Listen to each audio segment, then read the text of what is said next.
Hello everybody. Well, we're out for a drive, going to visit some members of my family in my Model 3 again today.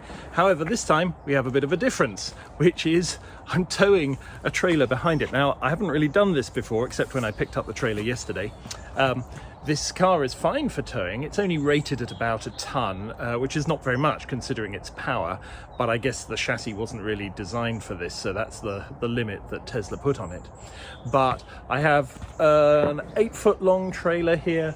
I don't know if I can see how heavy it is actually. Yeah, there's a plate there, but it's not very readable. However, I've only got a couple of armchairs in it, so it isn't actually, it's not a very heavy load overall. But as you can see, my very streamlined car now has an enormous brick on the back of it, about the size of a garden shed. So it'll be interesting to see how we do in terms of range. Oh yes, because the range from my brief experiments yesterday, I reckon that this almost halves the range of the car, and half the range of the car is almost exactly what I need to get where I'm going and back, which is not normally a problem because I used to have a car that had much lower range than that. No, the challenge is, of course, that pulling into any charging location, if I have to do it, will be a great deal harder with one of these on the back. Superchargers are not normally set up, or indeed any other chargers, for you to arrive towing something. So we're on a journey. It's going to be a little bit exciting. We'll see how it goes.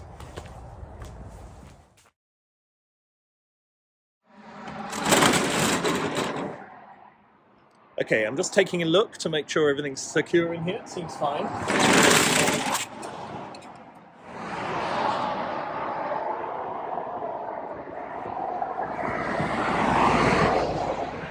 God, it's noisy out there.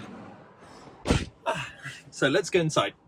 Let's get inside and see how things are looking. Well, our consumption has been high. Let me try and swap over.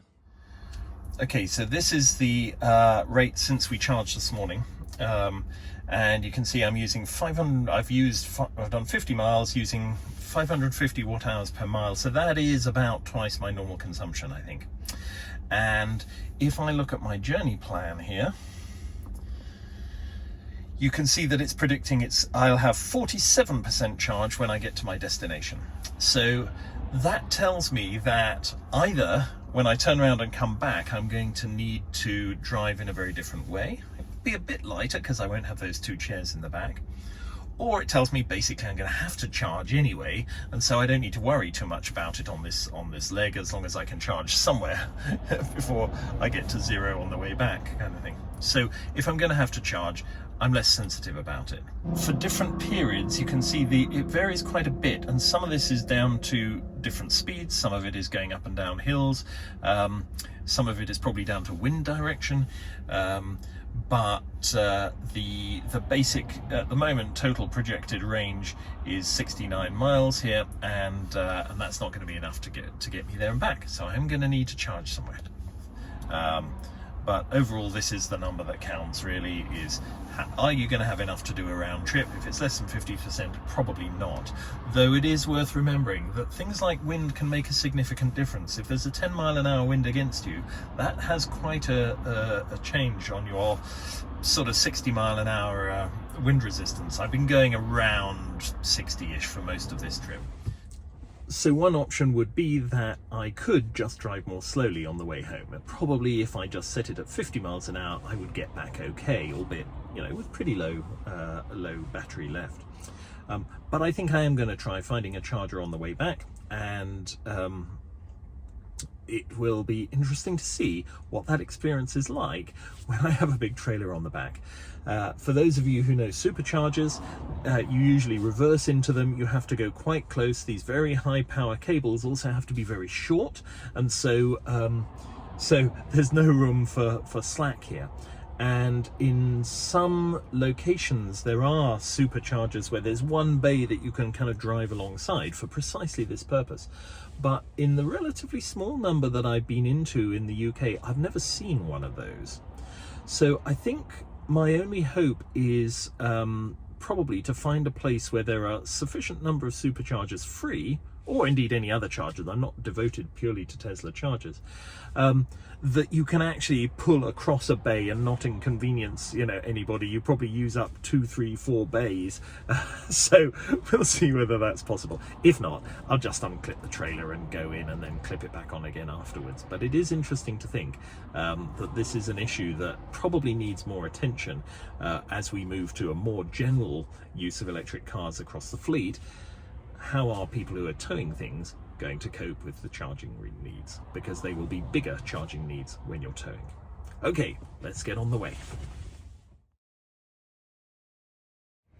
Okay, well, we are here at the supercharger at Foss Park in Leicester, and when I got to my destination, I unloaded the chairs from the back, but it said I had 46% of my range left, and I thought, I've taken the weight out, I could drive more slowly on the way home, I'd probably get back okay with that, but it's much more comfortable not having to worry about it. So I'm now at the supercharger, but what I did have to do was disconnect this, which is now sitting in the space beside me. And fortunately, this is pretty light and easy to maneuver on my own, and so putting it next to the supercharger was just fine. If I were towing something bigger, this would be more of a challenge, and I think it is something that we're going to need to think about for our charging infrastructure as the years go on. But for now, I'm happy. I don't need to get very much charge. We're getting, what are we getting here? Oh, let's see, we're getting 95 kilowatts. It went up to about 120 initially. I'm at 50% full anyway, so that's just fine. And once I get to, I mean, I could leave right now after about 2 minutes charging, but actually I'm gonna let it get up to about 75% or something, and then I'll head home. Anyway, so towing works, but you do have to think carefully about not so much whether you get where you want to go, but what the charging challenges will be if you do need to charge, and you probably will need to charge unless it's a very short journey. Okay, so looking back on that experience of towing with the Model 3, just over 2 or 3 days, what do I think? Well, the elephant in the room, of course, is the range, and I was surprised that that trailer, lightly loaded, cut my range down from 300 plus miles to about 130, 140, something like that. I knew I would get a significant loss of range, but I was surprised it was that much with that trailer. I've watched other videos online of people towing much bigger things and not having really that much effect. In one sense, that sort of feels terrible, right? Your wonderful, expensive car now can only do a relatively short distance, but I wasn't too worried about that really, for a variety of reasons. Firstly, my previous car on a good day had a range of about 70 miles. So I still was, with that enormous thing on the back, I was still getting twice that range. I'm used to traveling around the country without really any problems, with much less range than that. Secondly, of course, you need to remember that if it were a petrol car, it would be having exactly the same effect, right? If that thing halves the range of that car because of the aerodynamics, the weight, the drag, whatever reason, then it would do just the same thing with a petrol engine. So if your petrol engine normally gave you a range of 400 miles, 500 miles on a tank, you'd be getting 2 to 250 if you were towing that trailer. It's not the engine that makes the difference here. You just don't think about it so much when you're in a petrol vehicle as you do in an electric vehicle. That's just a case of something we're used to.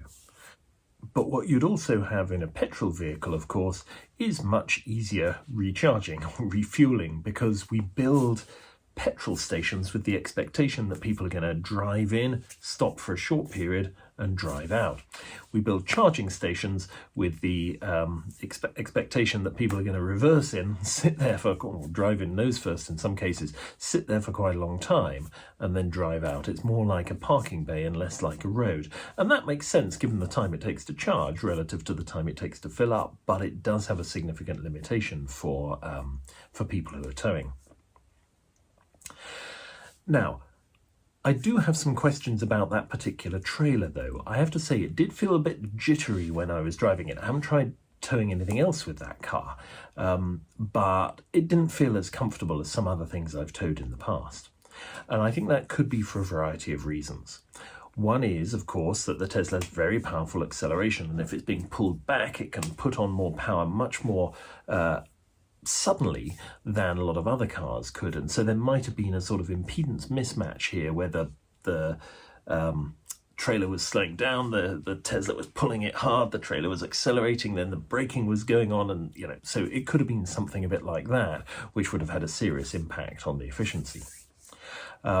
It may be that trailer actually just needed a bit more load to be more stable. I don't know how heavy the trailer was, but it was clearly designed to carry quite a weight. It had 4 wheels. I certainly didn't need 4 wheels for the load I was carrying in it. And so perhaps it was just bouncing around and the suspension really was too springy for the kind of stuff I had in it and so on.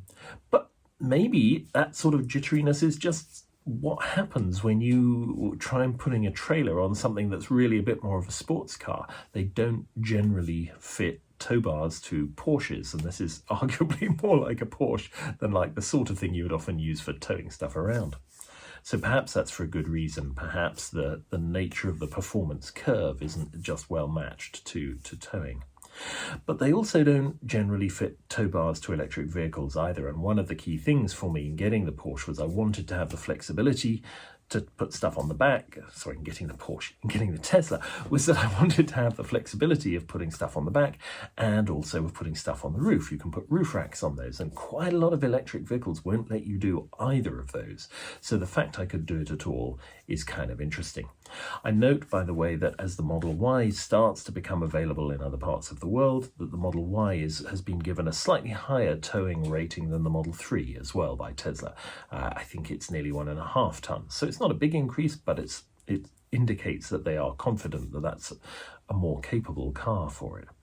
So what I'd like to do is I'd like to try this again with some different types of things on the back. I suspect that something that was a bit more streamlined, even a caravan, would probably be quite a bit better, but certainly a boat with a nice fluid dynamic shape, or perhaps a lower trailer, would probably be a lot better, and something lighter. It will be interesting to see how that goes. But everything worked. I had no trouble making the trip. I had no trouble transporting with my Tesla stuff that I could never have got into my Tesla in the first place. And so overall it worked well, but there were some lessons learned, and in particular I think there are lessons to be learned for the charging network. At the moment, electric vehicles are still something of an early adopters activity, but as they become the normal way of travelling around the country, they are also going to become the way that people want to tow things around the country. And for that, we'll need a different kind of charging station than we usually have now. Anyway, thanks very much for listening. I hope that's been useful to some of you. And this is just one brief experience, so don't take too much from what I've said, but I thought it might be worthwhile passing it on. See you soon.